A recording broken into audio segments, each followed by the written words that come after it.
La suite de notre feuilleton maintenant, et je vous rappelle que cette semaine, on vous emmène sur la route du thé au Sri Lanka. Aujourd'hui, on va commencer notre circuit en empruntant la ligne de chemin de fer construite par les Anglais au 19e siècle. Notre acheteur français, le directeur du Palais des thés et du voyage, et vous allez le voir qu'il peut être très sélectif. L'or vert de Ceylan, épisode 2, c'est signé Nicolas Bertrand, Thomas Donzel, Héloïse Layan et Lorraine Bosque. Précédemment, le voyage sur la route du thé a commencé à Colombo, la capitale. Ici, le thé est partout. Dans les rues, nous avons croisé un acheteur venu de France.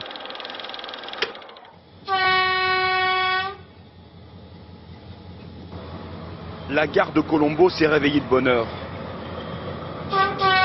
Il est 6 heures, les trains sont bien là.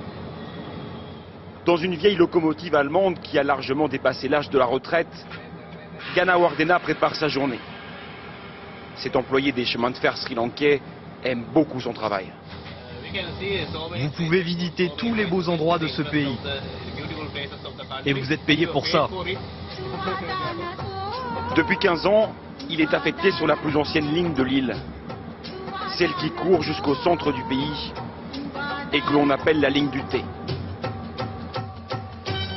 Le thé, justement, c'est son truc à lui. François-Xavier Delmas en vend dans une quarantaine de boutiques, en France surtout. Et ce matin, il part tranquillement à la source. Voyager en train, c'est la meilleure manière de voyager. Et le train, c'est la lenteur. Et le thé aussi, c'est la lenteur. C'est les gens d'ici qui prennent aussi ce train-là. Donc on va voyager avec eux, avec des Sri Lankais. Pour aller dans les montagnes, on va trouver un peu d'altitude, l'air et puis des paysages, vous allez voir, incroyables. Cette voie de chemin de fer, ce sont les colons britanniques qui l'ont imaginée et construite. Il s'agissait alors de s'approvisionner plus vite et en grande quantité. C'est les Anglais qui ont installé le thé ici. Au départ, il n'y avait que du café sur Ceylan. Et il n'y avait que des caféiers, ils sont tous tombés malades. Ils se sont demandé qu'est-ce qu'on va faire et ils ont mis du thé. Et à l'époque, évidemment, ça a été les chevaux, puis le train à vapeur. Le train roule au diesel aujourd'hui, mais n'avance toujours qu'à 35 km par heure en moyenne. Alors il faut 3 heures, et finalement... Ça, c'est du thé. Au Sri Lanka, on est très fiers des thés qui sont produits dans cette région, que beaucoup de gens considèrent comme les meilleurs parce que les plus traditionnels.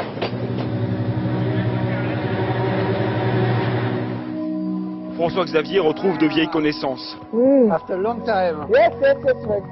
Aux portes des premières plantations, surplombé par le majestueux pic d'Adam, le sommet sacré des Sri Lankais.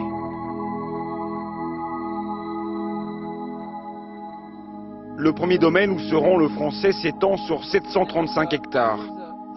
Près de 5000 personnes y travaillent et y vivent. Le directeur mène la visite. Combien de différents cépages avez-vous? Entre 10 et 15 cépages. Certains ont été plantés il y a 150 ans. Et la récolte est bonne? Oui, la récolte est particulièrement savoureuse. François-Xavier est sous le charme, pour le moment du moins. C'est mon métier de rencontrer des planteurs, parfois certains que je connais, parfois d'autres que je connais pas, et de sentir si c'est leur passion. Et là, je sens quelqu'un qui est plutôt assez passionné par ce qu'il fait. À la nuit tombée, l'équipe se rend dans l'usine où sont séchées les feuilles de thé. Elles sont étalées sur des centaines de mètres. Et en quelques heures, à l'aide de souffleries géantes, elles vont perdre 50% d'humidité.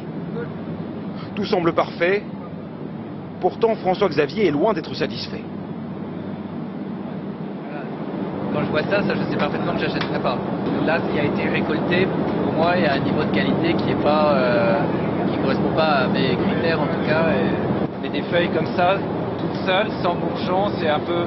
Ou alors là, il y a un bout de branche, bon, ben, c'est un peu grossier comme cueillette. On peut mieux faire.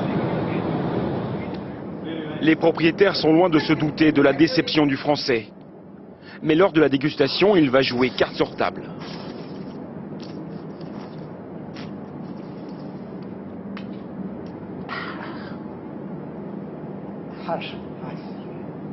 Il suffit de regarder la feuille, on a affaire à de la brisure. Donc là, on est vraiment dans des qualités de thé assez inférieures qui sont proprement imbuvables si on ne rajoute pas du lait. Je pense que les Français recherchent la gastronomie. Si quelque chose est bon, ils n'y rajoutent rien. Ils le boivent tel quel? Oui, c'est difficile de boire ce thé sans rien ajouter pour un Français. Sur l'île du thé, François-Xavier n'a pas encore trouvé le breuvage parfait qu'il est venu chercher.